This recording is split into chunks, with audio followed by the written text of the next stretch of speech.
Mark McCandlish.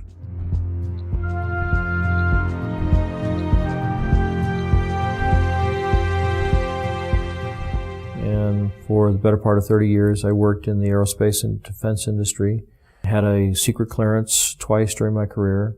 Some of the technology that I saw or participated in the creation of tends to play a role in some of the things that are used to control the weather. The very distribution process is being employed in the aerosol campaign, manipulating the weather, crops, taking over the food production or controlling the food production. The military applications, the process evolved when they realized in the 1800s that you can put things into the environment that will influence the uptake of moisture and where it drops out of the atmosphere.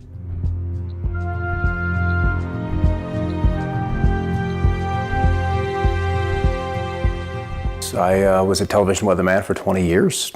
These chemtrails are absolutely required to impact whatever weather event they were designing. And the trails were an absolute necessary ingredient for them to achieve their weather modification goals. So we're finding the aerosols, the metal particulates, all of those can be used and leveraged to create weather events that are several standard deviations or outside what would be typically normal. When the geoengineering really got underway with the Russians in the mid-70s, we ended up with snow in Miami. We ended up with frost deep into Mexico.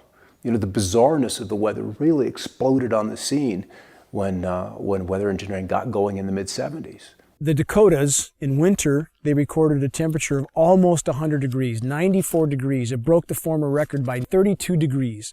There's very profound things that people don't notice. Blue skies almost never. We almost never have dew on the ground. That's a known consequence of geoengineering if they did it, which they appear to be. It sucks the moisture out of the atmosphere. It doesn't descend, doesn't form dew.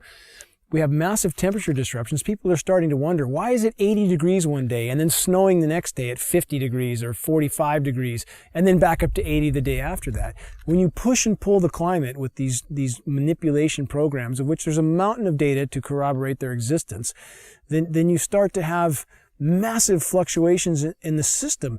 And we saw in March in the continental U.S., there were 15,232 temperature records broken. That's profound. Some of the daytime highs, the former records were broken by as much as 32 degrees.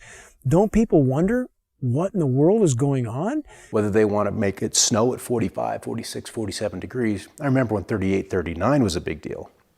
Those kind of snowfalls in the upper 30s. And now that's been pushed into the 40s. There's a patent called ice nucleation for weather modification. This is a patent from NASA. It can be found online in its full form. This patent is for the creation of artificial snowstorms from what would have been rainstorms. However preposterous it sounds to people, if they look up Chinese create snowstorms, they will find a long list of articles where the Chinese Bureau of Weather Modification openly admitted that they were creating snowstorms until they did $1 billion worth of damage in Beijing. So my question would be, if the Chinese can do this, and NASA has a patent for the same purpose, why would we believe snow events here are natural when it's snowing now regularly at 45 degrees, sometimes 50 degrees, heavy, wet, concrete snow that's full of aluminum, full of barium, full of strontium? Consider the ice pack in their first aid kit that can sit dormant at room temperature for decades until the chemicals are mixed together, at which time it creates ice. As an on-air meteorologist, I had a responsibility to my audience. There were storms that were not behaving as they were modeled or they historically would have responded.